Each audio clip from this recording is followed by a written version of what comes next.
ড্যাগারটা হাতে উঁচিয়ে ধরে দরজাটি খুলতেই কেউ একজন হুড়মুড়িয়ে ভেতরে ঢুকে দরজা আটকে তারপর পিছনে ফিরে তাকায়। তে তাৎক্ষণিক 2 কদম পিছিয়ে দাঁড়ায়। সে ড্যাগার হাতে প্রস্তুত, অথচ মুখোশধারী সামনের অপরিচিত লোকটির তাকে আক্রমণ করার কোনো তাড়া নেই। তে অবাক হলো, মুখোশধারী লোকটির মুখে হাজি রুমাল বাঁধা, কালো জ্যাকেট, কালো প্যান্ট, হাই বোট জুতা পরা, হাতে কালো গ্লাভস। শরীরে শুধুমাত্র চোখ আর মাথা ভর্তি ঘন কালো চুল ছাড়া কোনো কিছু দেখার উপায় নাই। ডাইনিং স্পেসের নিভু নিভু আলোতে তার চোখের মনি দুটো জলজল করছে। তে পেছনে ফিরে হুমায়ুন পাটোয়ারির দরজার দিকে তাকায়। তাদের দরজা ভেতর থেকে বন্ধ। গভীর রাত। তে শক্ত করে জিজ্ঞাসা করে, কে আপনি? লোকটি ঠিক জঙ্কুকের মতো লম্বা। আশেপাশে তাকিয়ে বলে, আপনি জয়ামির জঙ্কুকের স্ত্রী, সঠিক ধরেছি? তে তার জবাব না দিয়ে বলল, আপনি কে? এভাবে ডাকাতের মতো অন্যের বাড়িতে প্রবেশ করা অভদ্রতা। তাহলে আজ আমি ভদ্রলোক না, ভদ্রতা করার যুগ নয় এটা, পথ ছাড়ুন। উদ্দেশ্য না জেনে তো ভেতরে যেতে দেব না। কে আপনি? উদ্দেশ্য জানলে যেতে দেবেন এমনটা মনে করছি না। কেন এসেছেন? সোজা জবাব দিন। আমার মনে হয় না আপনি আমাকে আসলে রোধ করতে চাচ্ছেন, কারণ আপনি নিশ্চিত এতক্ষণে আমি আপনার কোনো ক্ষতি করব না, আর আপনি ছাড়া আপাতত এই বাড়িতে উপস্থিত কাউকে নিয়ে আপনার কোনো চিন্তা নেই। হুঁশিয়ারি করছেন আমার সাথে? ধারণা করছি। সময় কম, সরে দাঁড়ান। ভেতরে কি কাজ আপনার?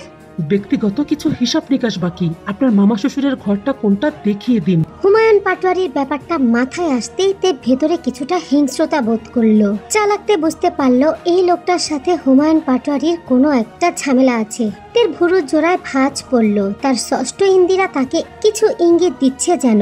ডাকাত বেশে ঘরে প্রবেশ করার লোকটাকে তের ভয় লাগছে না আশ্চর্যজনক ভাবে। এত কড়া পাহারার মধ্যে লোকটা দোতলায় উঠে এসেছে, অথচ তাকে কোনো প্রকার আক্রমণ করছে না। আজব। লোকটা থেকে বলল, আসুন আমার সঙ্গে। হুমায়ুন পাটোয়ারি দরজার সামনে গিয়ে থেকে ইশারা করলো ডাকতে। তে ডাকলো। হুমায়ুন পাটোয়ারি দরজা খোলার সঙ্গে সঙ্গে অগান্তক তার ঘরের মধ্যে ঢুকে পড়ল। হুমায়ুন পাটোয়ারি চমকে বলল, কে রে? কে তুমি? কে এটাকে? বসুন চাচা, উত্তেজিত হবেন না, ভেতরে এসে বসুন। শাহানা হইচই শুরু করে দিতেই ছেলেটি বলল, চাচি ব্যস্ত হবেন না তো, আমি অসময় এসেছি ঠিকই, তবে আমার কাছে এইটাই সময়। হুমায়ুন পাটোয়ারি এদিক ওদিক তাকিতুকি করছে, বোধহয় অস্ত্র টস্ত্র খুঁজছে তিনি। অগান্তক বলল, আমি একটা গল্প শুনতে এলাম আপনার কাছে। আল্লাহ পাক আমাকে সবুর দিয়েছে, আমি তার কাছে প্রার্থনা করি যেন আমাকে আরো সবুর দেয়। যা জিজ্ঞাসা করব কোন রকম শিরোনাম বা অজুহাত ছাড়াই বলে যাবেন। কে তুমি? আজ পরিচয় থাক, আখিরাতে জাহান্নামে যাওয়ার পথে আপনার আমার দেখা হবে। মৃত্যুর আগে কিছু মহাপাপ করে কুফরি করে মরতে চাই। জাহান্নামের দিকে এগিয়ে যাওয়ার পথে পরিচয়ের সময় আলাপ হবে। আপাতত মূল্যবান কথায় আসি। অবাক হলো প্রচুর। হাতের ড্যাগারটা ওড়নার নিচে লুকিয়ে রেখে সোজা হয়ে দাঁড়ালো। হুমায়ুন পাটোয়ারি দরদর করে ঘামছে। পাপ তার চোখে মুখের চামড়ায় দৃশ্যমান হয়ে উঠেছে। ছেলেটি সোজা হয়ে বিছানায় বসে শান্ত গলায় জিজ্ঞাসা করে, মমতাহিনাকে এই বাড়িতে মারা হয়েছিল তাই না? হুমায়ুন পাটোয়ারি হাত দিয়ে ঘামান্ত মুখ মুছছে। শাহানা স্বামীর কাছে এগিয়ে গিয়ে বাহুটা চেপে ধরলো। অগান্তক ফের বলল, কি হয়েছিল আসলে মমতাহিনার সাথে? আপনি ওর কাছে কখন গিয়েছিলেন? হুমায়ুন পাটোয়ারি থরথর করে কাঁপছে। তিনি মুখ খুলছে না। ছেলেটি এই পর্যায়ে উঠে দাঁড়ায়। পিস্তলটা হুমায়ুন পাটোয়ারি মুখের মধ্যে ঠুকিয়ে উত্তেজিত ভাবে ডিগারে বারবার আঙুল ছুঁয়ে দিচ্ছে আর সরিয়ে নিচ্ছে। শাহানা চিৎকার চেঁচামেচি করা শুরু করে দিয়েছে। ছেলেটি অনুরোধ করে বলল, চাচিমা, আপনি চিৎকার করবেন না, আমার হাতে সময় কম, রাত ফুরিয়ে আসছে। আমি কিছু জানতে এসেছি, তা উনি বলছে না, সময় কেটে যাচ্ছে, এভাবে ছাড়া উপায় নেই। আমি আপনার কোনো ক্ষতি করব না, আল্লাহর কসম লাগে, চিৎকার করবেন না, একটু রহম করুন। মমতাহিনাকে যখন আনা হয় এ বাড়িতে, তার আগে তাকে কাহের হোটেলে রাখা হয়েছিল। এখানে আনার পর বেশ কয়টা দিন আটকে রাখা হলো। মেয়েটা চমৎকার মায়াবী ছিল, যেন আরাবিক সংস্কৃতি থেকে উঠে আসা কোনো শাহজাদি। লম্বা হাতার ঢোলা পোশাক, চুলগুলো দেখা যেত না কখনোই। ওর না মাথায় থাকতো সব সময়। ওকে রোজ খাবার দিতে যাওয়া কিংবা দেখাশোনা করার সমস্ত দায়িত্ব ছিল হুমায়ুন পাটোয়ারির। বাড়ির মেয়েরা কিছুই জানতো না। জঙ্কুকের তখন মাস্টার্স পরীক্ষা। সে রাজধানীতে ছিল। ইউনু তখন সারাদিন বাইরে থাকতো ভিন্ন কাজে। হুমায়ুন পাটোয়ারি যেতেন 3 বেলা করে বাড়ির গ্রাউন্ড ফ্লোরের নিচের ঘাটিতে। স্ত্রী থাকতেও বিপত্নিক হয়ে গিয়েছিল স্ত্রীর রোগের জন্য। কিন্তু পৈশাচিক পুরুষত্ব কি বাদ মানে? এমনও হয়েছে রোজ 3 বেলা করে করেছে মুমতাহিনাকে। 17 বছর বয়সী সুন্দরী নিষ্পাপ একটা ফুলের মতো বাচ্চা মেয়ে, তবুও মেয়েটা বেঁচে ছিল কোনো রকমে, তাকে বাঁচিয়ে রাখা হলো। কিন্তু কায়ের হোটেলে থাকতে এই চাঁদের টুকরা কিশোরী অক্ষত চলে এসেছে। কাই সুযোগ পায় না জঙ্গকের জন্য তাকে নষ্ট করার, পাগলামি করার। কাই কি চুপচাপ বসে থাকবে? কেন বসবে? সেই তো গিয়েছিল শেষবারের মতো 17 বছরের অর্ধমৃত মুমতাহিনার কাছে। তারপর আর মুমতাহিনাকে বাঁচানো সম্ভব হলো না। তের শরীরটা থরথর করে কাঁপছিল সেসব শুনে। মুমতাহিনার লাশটা নীলচে হয়ে উঠেছিল। কতদিন পর লাশটা ছেড়েছিল কে জানে। অথচ অচেনা যুবক জমাট বরফের মতো শীতল। অগান্তক ছেলেটি সেই রাতে হুমায়ুন পাটোয়ারির বুকে কমপক্ষে 17টা ছুরি আঘাত করেছিল। তাকে থামানোর উপায় নেই, থামানোর কেউই নেই। তে একদৃষ্টিতে তাকিয়ে দেখেছিল যুবকের খুবলে খাওয়া রক্ত 2 ফোঁটা তের শরীরে ছিটে আসতেই শরীরটা শিহরণে রোমাঞ্চিত হয়ে উঠছিল। জয়ামির জঙ্কুক বলেছিল, মানুষের রক্ত কখনো কখনো অমৃত সুধার মতো লাগে। জঙ্কুক কখনোই ভুল বলে না। তে ভাবছিল এত সন্তুষ্টিদায়ক দৃশ্য এর আগে কি কখনো দেখেছে জীবনে? হুমায়ুন পাটোয়ারির হৃৎপিণ্ডের টুকরোগুলো ছিঁড়ে ছিঁড়ে ছুরির সাথে উঠে আসছিল। তে তৃপ্তির সাথে দেখছিল তা, বুক ভরে শ্বাস নিচ্ছিল। তার কিছু মুহূর্ত আগে শাহানা আর্তনাদ করে ছেলেটার পা জড়িয়ে ধরে বলেছিল, বাপ মারিস না, আমার নাকফুল খুলে নিস না তুই। আমি ওনাকে খুশি করতে পারি না, যার কারণে এমনটা করে ফেলেছে। যা হওয়ার তো হয়েই গেছে, আমার নাকফুল কেটে নিস না তুই। তোর দোহাই লাগে, ভাবতো তোর মা যদি এভাবে বলতো পারতি কথা না রাখতে, ছেড়ে দে বাপ, মারিস না। সে আমার সুখ দুঃখের সাথী, আমার পাপ পুণ্যের সাথী। শাহানার এমন আর্তনাদে তের প্রচুর পরিমাণে মেজাজ খারাপ হচ্ছিল, রাগ উঠছিল, যেন তার মধ্যে অন্য কারো সত্তা ভর করে ফেলেছে। নিজেকে আটকাতেই পারল না। এগিয়ে গিয়ে শাহানার বাঘার বরাবর সজোরে একটা লাথি মারলো। শাহানা ছিটকে পড়লো দূরে, দমলো না, আবারও উঠে এসে যুবকের পা জড়িয়ে ধরলো। আহাজারি করে কাঁদতে শুরু করলো। তে হাতে একটা কাচের ফুলদানি তুলে নিল, বিকট শব্দ করে শাহানার মাথায় আঘাত করলো। কাচের ফুলদানি চুরমার হয়ে গিথে গেল শাহানার কপাল ও মাথায়। ছেলেটি অবাক চিত্রে তের করা কাজগুলো দেখে গেল। সে তো শাহানাকে স্পর্শ করেনি, সরায়নি, এমনকি একটু খারাপ আচরণও করেনি, যেন শেখেইনি সেসব। কিন্তু তের সহ্যের সীমানা যেন অতিক্রম হয়ে গেছে বহু আগেই। শাহানার রক্তে হাত ভিজিয়ে যেন অদ্ভুত সুখ অনুভব করছিল তে। ইচ্ছা করছিল যে ঠোঁট দিয়ে মিনতি করছিল স্বামীকে বাঁচাতে, সেই ঠোঁট দুটো কেটে পশুকে খাওয়াতে। অনেক রকম হিংস্র ইচ্ছা জাগছিল তের মনে শাহানার জন্য। এই সকল নারীদেরকে সৃষ্টিকর্তা নিশ্চয়ই পচা গু মাটি দিয়ে তৈরি করেছে। এর চেয়ে জঘন্য নারী কি আছে এই সৃষ্টিকর্তার সুন্দর দুনিয়াতে? নেই বোধহয়। এরা ময়লা, এরা নরকের ক্ষুধা মেটানোর খাবার। এর জন্যই তো বুজুর্গ জনেরা বলে গিয়েছে, সৃষ্টিকর্তার জুটি বেছেই মিলায়, খারাপ লোকের বউ সচরাচর ভালো হয় না। অগান্তক ছেলেটি যখন থামে তখন পুরো ঘরটাকে লাশ কাটা ঘরের থেকে কম মনে হচ্ছিল না। ছুরির আঘাতে হুমায়ুন পাটোয়ারির পাঁজরের হাড় গুঁড়ো গুঁড়ো হয়ে ছড়িয়ে ছিটিয়ে পড়ে আছে। অগান্তক ছেলেটির পুরো শরীর, মুখমণ্ডল এবং চোখের পাতায় লাল রক্তের ছিটা দৃশ্যমান। অগান্তক চলে যাওয়ার সময় একবার তের দিকে তাকিয়েছিল। দুর্বোধ্য সেই দৃষ্টিতে বিদ্যমান সন্তুষ্ট দুটো প্রাণ একে অপরকে শুকরিয়া যাপন করলো। বোঝা গেল না তা ওই চোখ দুটোতে কখনোই ভুলবে না। মুখটা দেখা হলো না, জানা হলো না, পরিচয় হলো না বিশেষ কথা, তবুও তারা খুব পরিচিত একে অপরের। কারণ বর্তমান পরিস্থিতি অনুযায়ী তাদের মানসিকতা এক, আর পথটাও এক। সকাল হতেই দেখা গেল ওয়ার্কশপের সামনে এবং বাগানের ধারে ছেলেদের যে আবাসিক একতলা বিল্ডিংটা ছিল সেখানে লাশ ছড়িয়ে ছিটিয়ে আছে, যেন ধ্বংসালীলা চলেছে অন্ধকার এক অবরুদ্ধ রাতে। রাজনৈতিক কাজে রাজধানীতে ব্যস্তরত ইউনো আর জঙ্কুক সমস্ত কিছু ফেলে রেখে দ্রুত বাড়ি ফিরে এলো। জঙ্কুকের পায়ের গোড়ালিতে ব্যান্ডেজ, হাতের কনুইতে টেপ মারা, ভুরুর উপরে কেটে গেছে ইউনোর ডান হাতে মারাত্মক আঘাত। তারা পৌঁছাতে পৌঁছাতে এশারের আজান পড়ে গেছে। শাহানাকে হসপিটালে ভর্তি করা হয়েছে। বেসুজি অসুস্থ শরীরে চলে এসেছে বাড়িতে। বাড়ি ভর্তি লোকজন, পুলিশ, কিন্তু জয়ামির জঙ্কুকের বউ তে কোথাও নেই। ঘরে ঢুকতেই জঙ্কুক হতবাক হয়ে গেল। তার ঘরোয়ালি কোথায় গেছে। হুমায়ুন পাটোয়ারির লাশের পাশে পুলিশ সহ ভিন্ন ভিন্ন গভর্নমেন্ট এজেন্সির লোকেরা এসেছে মেয়রের বাড়িতে। মেয়র তারই বাবা মাকে নিরাপত্তা দিতে পারলো না। সেসব ফেলে রেখে জঙ্কুক ছুটলো তেকে খুঁজতে। মুখে গালির খই ফুটছে তার। এই সময় এইরকম হয়রানি না করলেও হতো। তেদের বাড়িতে গিয়ে যখন জানতে পারলো তে যায়নি, ঠিক তখন জঙ্কুকের টনক নড়ল।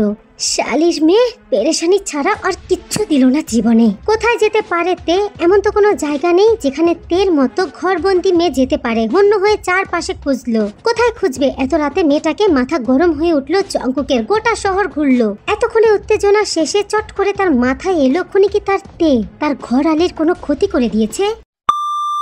ঘড়িতে রাত 12টা। শিয়াল আর ঝিঝি পোকার ডাক কবরস্থানের নিশতি নিস্তব্ধতায় গা ঝমঝম করা একটা পরিবেশ তৈরি করেছে।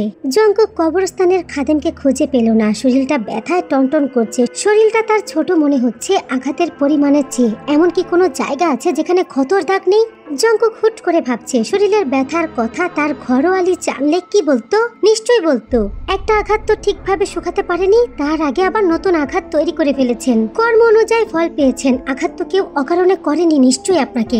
মনে মনে কথাটি ভেবে একটা দীর্ঘশ্বাস ফেললো জঙ্কুক। তারপর এদিক ওদিক তাকালো। এখানে না খুঁজে পেলে কোথায় খুঁজবে? মনে মনে ঠিক করেছে দেখা হলেই কানসার উপরে একটা ঘুষি মারবে প্রথমে। এখানে এলেও আসলেই এখানে আসার উদ্দেশ্যে যে বাড়ি থেকে বের হয়নি এটা নিশ্চিত জঙ্কুক। কবরস্থানের গেট এত রাতে খোলা। জঙ্কুক সন্দেহ মাফিক এগিয়ে গেল। আশানুরূপ দৃশ্যটাই দেখলো। তে কবরস্থানের গেটের কাছে হাঁটু ভেঙে বসে অনুরোধ করছে খাদেমকে, চাচা একটা বার আমার আব্বুর কবরের কাছে যেতে দিন। আমি কথা দিচ্ছি 2টা মিনিটের মধ্যেই চলে আসবো।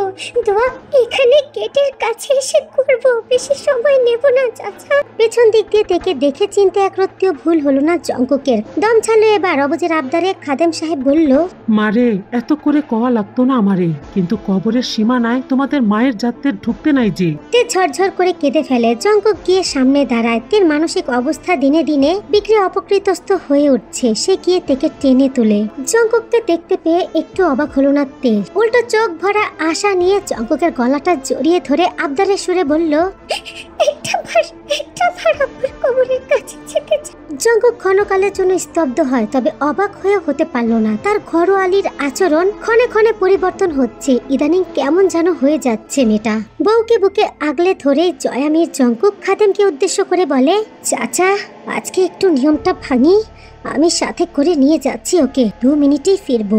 খাদেমের নিষেধ শোনার লোক না জঙ্কুক। তে লুটিয়ে পড়েছে শিশুর মতো তার বাবার কবরের উপরে। ঝরঝর করে কান্না করছে। জঙ্কুকের কানে লাগছে কান্নাটা। কি যে করুন সেই সুর। নির্জন রাতে বাবার কবরের পাশে মেয়ের কান্না। নিয়ম মানে না মায়া, না মানে রীতি। তেকে টেনে তোলা যাচ্ছে না। জঙ্কুক আপাতত ভুলে গেছে হিংস্রতা যা এতক্ষণ তের উপর জন্মেছিল। হাঁটু মোড়ে বসে পড়ল তের সামনে। তে ঘরবালি, রাত হয়েছে সোনা, চলো এখন। কখন এসেছো এখানে? কোথায় গিয়েছিলে তুমি? তা এখন জানতে চাইবো না। এমন একটা পরিস্থিতি, তোমাকে টেনে তুলে একটা থাপ্পড় লাগাতে পারছি না। আর কত জ্বালাবে আমায়? ওদিকে কিয়ামত হয়ে যাচ্ছে। চলো আবার আসবো তোমাকে নিয়ে। কথাটি বলেই পেছন দিক দিয়ে জড়িয়ে ধরে টেনে তুলতে চাইলো জঙ্কুক, তবে তে উঠছে না। জঙ্কুক বসে রইল চুপচাপ। শরীরটা প্রচুর ব্যথা করছে। কি যে দৌড় ঝাঁপ গিয়েছে শরীরটার উপরে। কিছুক্ষণ পর উঠে দাঁড়ালো তে। গেটের সামনে এসে দুজনে মিলে দোয়া করলো। হঠাৎ করে জঙ্কুকের মনে পড়ল তার বাবা জাভেদ আমিরের লাশ তো পাওয়া যায়নি। এখানে তার বাবার কবর থাকলে কি সে আসতো তের মতো জিয়ারত করতে? সে তো এই সমস্ত কিছু শেখেনি তের মতো। তার প্রার্থনা কি কবুল হবে? ফেরার সময় রাস্তায় কাই বাহিনীদের সামনাসামনি হলো তেকুক। তাদের পায়তারা স্পষ্ট, আজকে পারলে জঙ্কুককে ছাড়বে না, পিষে রেখে যাবে। আর যাওয়ার সময় তেকে সঙ্গে করে নিয়ে যাওয়ার অর্ডার আছে। ইউনুকে আজ আর ভয় পাবে না, অর্ডার আছে এমন। জঙ্কুক মিটমাট করার চেষ্টা করলো। যখন পারলো না পিস্তল বের করতে হলো। তাতেও হয়তো ভয় পেত না বোধকারী, কিন্তু কিছু ডিল আর কিছু স্বার্থ। হুমায়ুন পাটোয়ারির লাশ পছন্দ ধরেছে, তারপরও তদন্ত ফুরাচ্ছে না। ইউনুকে বহুবার জিজ্ঞাসা করা হলো, আপনার বাড়িতে এমন কাজ করার এত বড় সাহস কে রাখে? এত পাহারাদারির মধ্যেও এই ঘটনা ঘটে গেল, নিরাপত্তা নাই। জঙ্কুক আর ইউনু চুপ। তাদের কাছে জবাব নেই, তবে ব্যাখ্যা আছে। বিশ্ব ব্যাংকেও ডাকাতি হয়, অর্থাৎ সেরকম ডাকাতও আছে। হবে মেয়র ইউনুর বাড়ি ক্ষমতায় ঘেরা, পাহারাদারে ঘেরা, তবে সেই ক্ষমতাকে টক্কর দেওয়ার মতো লোকই তো হয় প্রতিদ্বন্দ্বী। এ আবার অবাক করার কি? প্রতিদ্বন্দ্বী কি কখনো দুর্বল হয় বাহিনী বিশাল ছিল, তবে তে বলেছে উপরে একজন এসেছিল, নিচে ধস্তাধস্তি সে শুনেছে। এরপর আর জবাব নেই। জঙ্কুক কোনো প্রশ্ন করলো না, সে তার বউকে মুখস্থ করে রেখেছে। সারাদিনই আইনি কর্মকর্তাদের আনাগোনা বাড়িতে, মেয়েদেরকে টপকে তেকে প্রশ্ন করার সুযোগ তারা কমে পেল। তার উপর তে কোনো কথাই বলছিল না, মনের মধ্যে তার কি চলছে বোঝা যাচ্ছে না। সে পরমাণবিক বোমার মতো, ওকে প্রশ্ন করতে দিলে ঢাকনা খুলে যাবে। মেয়র নামের ব্যাকআপটা আপাতত শক্ত নেই ইউনুর, সে এই ধাক্কাটা সামলাতে পারবে না। ইউনু খুব সচেতন। ইউনুর বাপ মারা গেছে, মা মৃত্যু সজ্জায়, অথচ সে নিলিপ্ত, তার কোনো হেলদোল নেই। আত্মীয় স্বজন অথবা পাড়া প্রতিবেশী মারা গেলেও মানুষ এর থেকে বেশি শোক পালন করে। ঘড়ির কাঁটা তখন রাত 1টা। জঙ্কুক বিছানায় বসে ড্রিঙ্কস করছে, এক হাতে 2 আঙ্গুলের মাঝে জ্বলন্ত সিগারেট, একটু পরপর ঠোঁটে ছোঁয়াচ্ছে আর চিন্তিত ভঙ্গিতে কিছু একটা ভাবছে। তে বিছানায় সোজা হয়ে শুয়ে আছে, তার দৃষ্টি সিলিং এর দিকে। কিছুক্ষণ সময় নিয়ে জঙ্কুক প্রশ্ন করলো, কোথায় গিয়েছিলে খরবালি? আব্বুর কবর জিয়ারত করতে।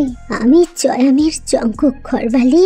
সমস্ত কিছু বুঝে চুপ থাকা লোকদেরকে তুচ্ছ জ্ঞান দিতে নেই। আমি কোথায় গিয়েছিলাম সেটা এত জরুরি না, তবু যদি জানতে চান তাহলে আমার একটা শর্ত আছে। সুযোগ লোভে নেওয়া ভালো। কি শর্ত?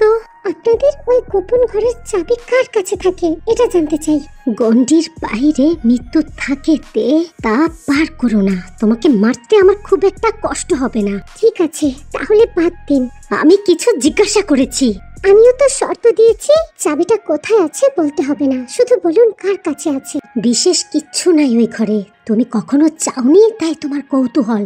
যা জিজ্ঞাসা করেছি জবাব দাও, নয়তো এক টান দিয়ে কণ্ঠনালী ছিঁড়ে ফেলবো। ধৈর্য নেই আমার। তে এবার লাফ দিয়ে বিছানায় উঠে বসে, জঙ্কুকের দিকে তাকিয়ে বলে, কিছু নাই জঙ্কুক, কিচ্ছু নাই। কিছু নাই বলে কি আপনার মামার মতো একটা জানোয়ার দিনের পর দিন ওই পাতাল ঘরে 17 বছরের একটা মেয়েকে ধর্ষণ করেছে? জঙ্কুকের শির দ্বারা দিয়ে একটা ঠান্ডা স্রোত বয়ে গেল। সে তো জানতো না, সে তো তখন রাজধানীতে ছিল, ফেরার পর জানতে পেরেছে ঘটনাটা কাই ঘটিয়েছে। তার মামার কথা তো সে জানতোই না। জঙ্কুক চুপ। তাকে চুপ দেখতে পেয়ে তে উত্তেজিত হয়ে একেবারে জঙ্কুকের সামনে চলে গেল। তার শার্টের কলার 2 হাতে চেপে ধরে তে বলল, আপনিও কি ধর্ষণ করেন? কয়টা মেয়ে এনে রেখেছেন পাতাল ঘরে? আমি দেখবো। অন্য মেয়েদেরকে স্পর্শ করে মজা পান তাই না? খুব ভালো লাগে, খুব ভালো লাগে তাই না? আমাকে চাবি দেন, আমি দেখবো ওখানে কয়টা মেয়ে রেখেছেন।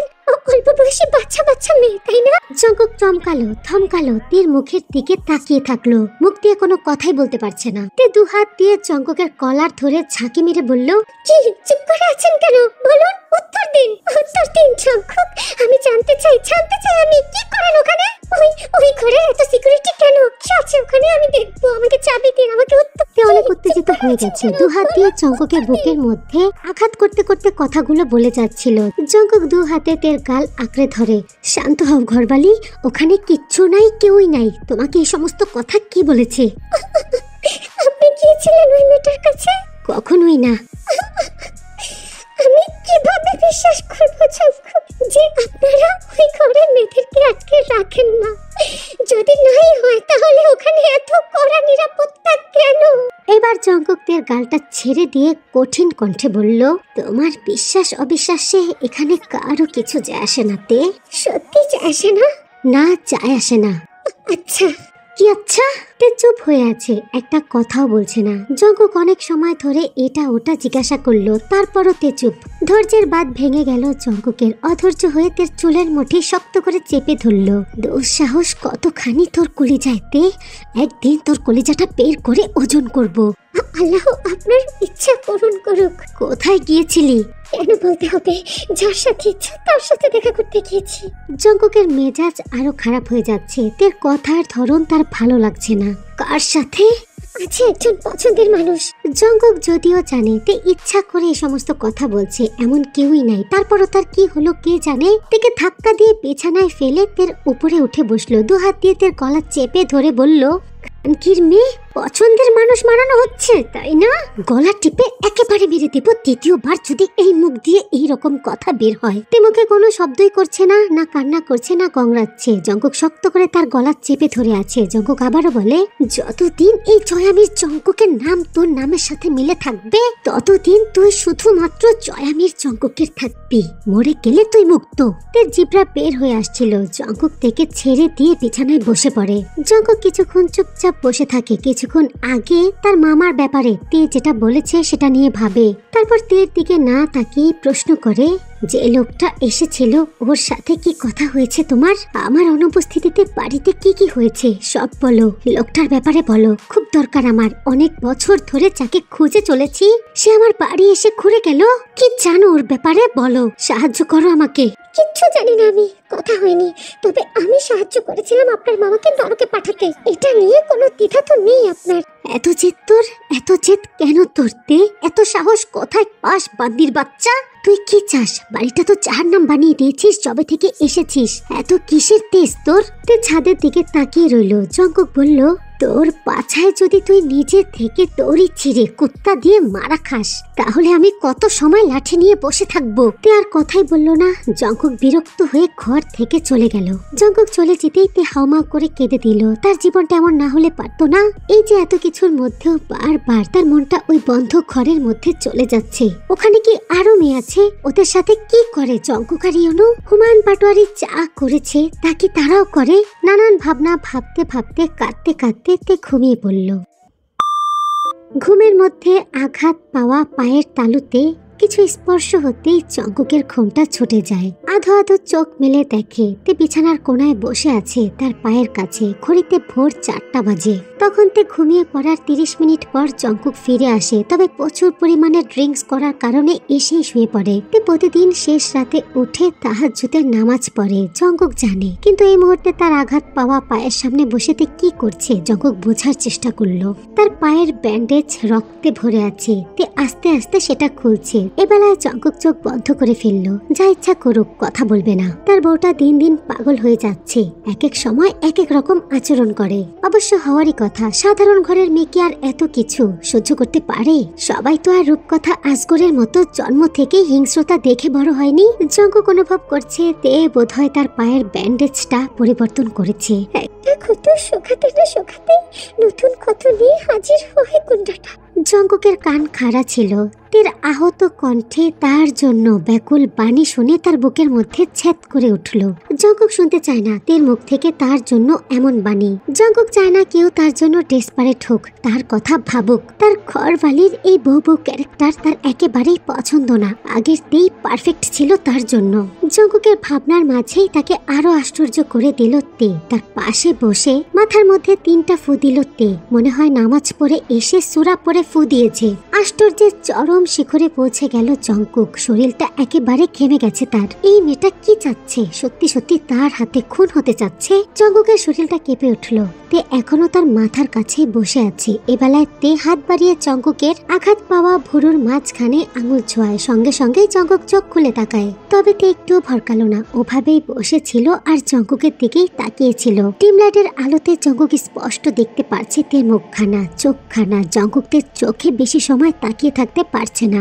জঙ্কুক মুখটা অন্যদিকে ঘুরিয়ে ফেলে। বিরক্তি ভাব নিয়ে বলে, শালি রাত বিরাতে কি ঢং শুরু করেছিস তুই? ঘুমাতে দিচ্ছিস না কেন আমাকে? তে কোনো কথাই বলছে না। কয়েক সেকেন্ড কেটে গেল। জঙ্কুক জবাব না পেয়ে পেছনে ফিরে তাকালো। তে ওভাবেই বসে তাকিয়ে আছে। কি হচ্ছেটা কি? এখানে বসে আছিস কেন? নিজের জায়গায় গিয়ে শুয়ে পড়। আপনি কখনো কাউকে ধর্ষণ করেছেন জঙ্কুক? কি এই গভীর রাতে আমার ঘুমটা ভাঙালে এই বালের কথা বলার জন্য? শালি, আমি জয়ামির জঙ্কুক, ওসবের প্রয়োজন নাই আমার। আঙুলের ইশারাই যথেষ্ট। কথাটি শেষও করতে পারেনি জঙ্কুক। তার আগেই তে তার ঠোঁট দিয়ে জঙ্কুকের ঠোঁট দুটো চেপে ধরেছে আর ঠোঁটে ঠোঁট চেপে ধরেই বসে নিতে সে এক প্রকার জঙ্কুকের ঠোঁট দুটো নিজের মুখের মধ্যে নিয়ে চাবাচ্ছে। যেন জঙ্কুকের বলা কথাটা তার পছন্দ হয়নি, তাই শাস্তি দিচ্ছে। জঙ্কুকের মাথা ফাঁকা হয়ে গেছে। সে পাগল, পুরোপুরি পাগল, উন্মাদ হয়ে যাচ্ছে এই মেয়ের আচরণে। এত ডিপ ভাবে তে চুমু খাচ্ছিল। জঙ্কুকের পুরুষালী চিত্ত জেগে উঠল। দু হাতে থেকে জড়িয়ে ধরলো। বিছানায় শুয়েছিল জঙ্কুক। তে ঝুঁকে গিয়েই তাকে কিসটা করছিল। জঙ্কুক কোমর জড়িয়ে ধরাতে তে জঙ্কুকের উপরে উঠে পড়ে। দু হাত দিয়ে জঙ্কুকের মাথার চুল যত্ন সহকারে নাড়ছিল আর জঙ্কুকের ঠোঁট দুটো চষে খাচ্ছিল। মেয়ে মানুষ তো এমনি আগুন। আগুনের কাছে আসলে পুরুষ মানুষ পড়ে যাবে, এটাই স্বাভাবিক। তার উপর যদি হয় বউ, তাহলে তো পূর্ণ অধিকার। জঙ্কুক কেমন যেন অনুভব করছে। তার খুব ইচ্ছা করছে তের কাছে স্যালেন্ডার করতে। যেমন ভাবছে তেমনটাই করলো জঙ্কুক। হাত বাড়ালো তের মাথায়। শক্ত হাতে চুলটা মুঠো করে ধরতেই তে ঠোঁট ছেড়ে দিল জঙ্কুকের। তবে জঙ্কুক তের ঠোঁটটা নিজের ঠোঁট থেকে দূরে সরাতে দিল নিল না, ওভাবে অস্পষ্ট স্বরে বলল, তুমি ছাড়া আমি কাউকে স্পর্শ করি নাই ঘরবালি, আর এখন তো ইচ্ছাও নাই। কথাটি বলে চুলের মুঠি ছেড়ে দিল আর তের ঠোঁটটা আবারও জঙ্কুকের ঠোঁটের সাথে স্পর্শ করলো। এবার দুজনেই দুজনকে পাগলের মতো চুমু দিয়ে যাচ্ছে। দুজনেই প্রচুর পরিমাণে উত্তেজিত। চুমু খেতে খেতে এক পর্যায়ে দুজন দুজনের কাপড় এক প্রকার টেনে ফেলে। জঙ্কুক যখন বিছানাতে তের ওপরে উঠলো, সঙ্গে সঙ্গে পায়ে ব্যথা অনুভব করলো। তের মস্তিষ্ক মুহূর্তে সজাগ হয়ে ওঠে। জঙ্কুকের পায়ে একেবারে কাঁচা ঘা। বেশি উত্তেজিত হয়ে নড়াচড়া করলে আবারও রক্ত বের হতে পারে। কিন্তু দুজনের চোখেই তো দুজনকে গভীরভাবে কাছে পাওয়ার নেশা। দুইটা দেহ তো একে অপরকে চাপটে ধরে আছে, মাঝখানে তো একটা সুতাও নেই। এমন সিরিয়াস মুহূর্ত থেকে কি ফিরে আসা যায়? জঙ্কুক ওভাবে কন্টিনিউ করতে থাকে, থেকে চুমু খেতে থাকে। তবে তের মস্তিষ্ক থেকে জঙ্কুকের পায়ের ব্যথাটা সরছিল না। রিল্যাক্স ভাবে সে কিচ্ছু অনুভব করতে পারছিল না। অতিরিক্ত উত্তেজনায় তে নির্লজ্জের চরম সীমায় পৌঁছে গেল। জঙ্কুককে নিজের ওপর থেকে ঠেলে সরে বিছানায় শুয়ে দিল তে। তারপর নিজে জঙ্কুকের উপরে উঠে পড়ল। ফনা তুলে থাকা জঙ্কুকের অ্যানাকন্ডার উপরে নিজে থেকেই বসে পড়ল তে। জঙ্কুক আর্তনাদ করে উঠল। তে ঠোঁট কামড়ে আছে। জঙ্কুক সামনে তের দিকে তাকিয়ে বলে, ঘরবালি, তুমি আমাকে মেরে ফেলতে চাচ্ছ, তাই না? হ্যাঁ, মরে যান, হাতে তো মারতে পারবো না, এভাবেই মেরে ফেলবো। তে জঙ্কুকের কোমরের উপরে নড়াচড়া করতে করতে কথাটা বলছিল। জঙ্কুক তার লম্বা হাত বাড়িয়ে তের ঘাড় ধরে, তারপর তের মুখটা নিজের মুখের কাছে টেনে আনে। সোনা, তুমি এমন করলে তো মরতে ইচ্ছা করবে না? বহু বছর তোমার সাথে বাঁচতে ইচ্ছা করবে জান। সবটাই তো আপনার হাতে। আপনি যদি... তের কথা থেমে গেল। জঙ্কুকের আঙুলের স্পর্শে এসে পড়লো তার ঠোঁটে। কোনো কথা না সোনা, স্পিড বাড়াও। জঙ্কুক বোঝে, সবটা বোঝে, তবে সে ইচ্ছা করে তের মুখ থেকে এমন কোনো কথা শুনতে চায় না যেটা তাকে তার টার্গেট পূরণ করতে বাধা সৃষ্টি করবে। কিছু সময় যেতেই তেকে কোমর থেকে নামিয়ে জঙ্কুক নিজেই তের ওপরে উঠে পড়ে। তেকে আদর করতে করতে লাভ মেকিং কন্টিনিউ করে জঙ্কুক।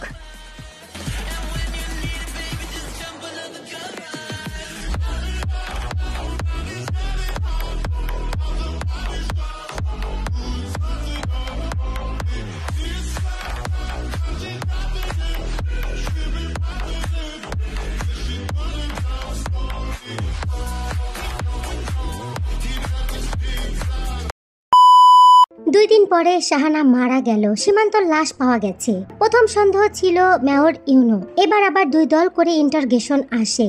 একদল বাপ মায়ের জন্য, আরেক দল সীমান্তর জন্য। রোজ রাজধানী থেকে কল আসছে। তদন্তকারীরা বাধ্য হয়ে চলে যায়। উপর মহলের কথা না শুনলে কি চলে প্রশাসনের? বর্তমান পরিস্থিতি সবার জন্য কিয়ামতের মতো। থেকে পেলে কাই ছিঁড়ে খাবে। ইউনো কি করছে বোঝা যাচ্ছে না। জঙ্কুকের পরিস্থিতিও খোলা খোলা। জঙ্কুকের পেছনে কত কত ফাইল জমা পড়ে আছে থানায়। এসব সন্দেহ তো ইউনুর কাঁধেই। কিন্তু জঙ্কুক তো দিব্যি আছে, খাচ্ছে, ঘুরছে, ভার্সিটিতে যাচ্ছে, কার্যালয়ে বসছে, কবুতরকে দানা খাওয়াচ্ছে। তবে তের আচরণ অনেকটাই বদলে যাচ্ছে স্বামীর প্রতি। এই যেতে 5 ওয়াক্ত নামাজ পড়ে বারবার জঙ্কুকের মাথায় 3টা করে ফু দিচ্ছে সূরা পড়ে। জঙ্কুক তার ব্যাখ্যা খুঁজেই পাচ্ছে না তে কি করতে চাচ্ছে। 5 ওয়াক্ত নামাজ পড়ে স্বামীর মাথায় ফু দিলে এমন পাপিষ্ট, খারাপ, গুন্ডা জয়ামির জঙ্কুকের স্বভাব কি পরিবর্তন হয়ে যাবে, নাকি তার পাপগুলো মুছে যাবে? এই যে জঙ্কুক ইচ্ছা করে তেকে খোঁচায়, ঝগড়া বাঁধায়, তে তর্ক করে, ঝগড়া করে, পর মুহূর্তেতে মিলে যায়। জঙ্কুক তো এটাতে আশ্চর্য, মেয়েটা এমন কেন করছে? তার দুনিয়াদারির কোনো চিন্তা নাই, একটা চিন্তা ছাড়া। তার ঘর বালি কি পাগল হয়ে গেল?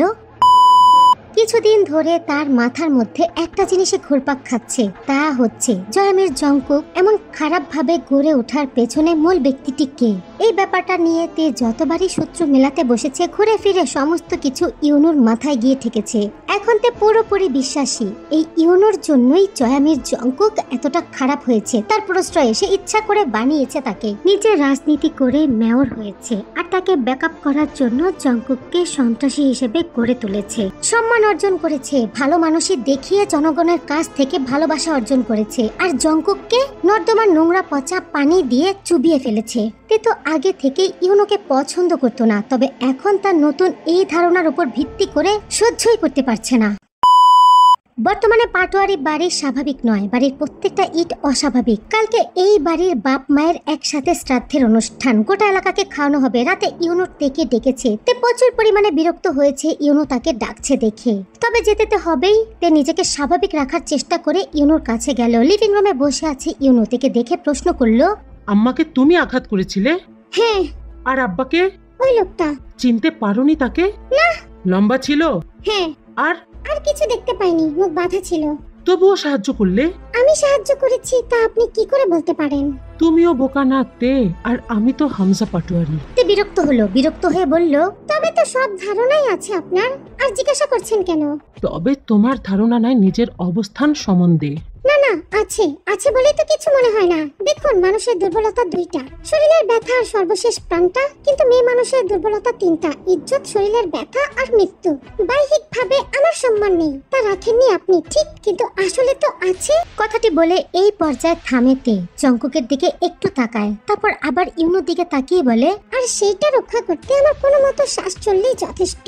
আর রইল মরণ, ওটা তো শখে শখে কবুল। এটা কোনো জীবন হলো? ছি। ইউনো জঙ্কুকের দিকে তাকিয়ে বলল, তোর বইয়ের পড়ালেখা বন্ধ করে দে, এত না পড়লেও চলবে, যথেষ্ট শিক্ষিত হয়েছে, এখন সংসার সামলা, সংসারের কাজ বাড়বে, একটা বাচ্চা কাচ্চা নিয়ে নে। তীর অন্তরাত্মা কেঁপে উঠল। ইউনো ভয়ঙ্কর সে জানে, কিন্তু শান্ত মানুষের ভয়াবহতা ঠিক কতটা ভয়ঙ্কর হতে পারে। পড়াশোনা বন্ধ করে দিলে উকিল হওয়ার স্বপ্ন তো মাটি হয়ে যাবে। জঙ্কুকের সাথে সংসার করতে বলছে, সেটা কি উনি ঠিক মতো করতে দিচ্ছে না দেবে? এখন তো শুধুমাত্র পড়াশোনাই তার দুর্বলতা না, এছাড়া নতুন একটা দুর্বলতা অনুভব করছে তে। এই যে সোফাতে পায়ের উপর পা তুলে আরাম করে বসে থাকা সাদা লুঙ্গি পরা পুরুষটা, আর ইউনো যদি তা জানতে পারে তাহলে কি করবে? লেখাপড়ার সাথে কি জঙ্কুককেও মাটি দিয়ে দিবে? সত্যি কি তা করতে পারবে ইউনো? ভাবতেই তের অন্তরটা কেঁপে উঠল।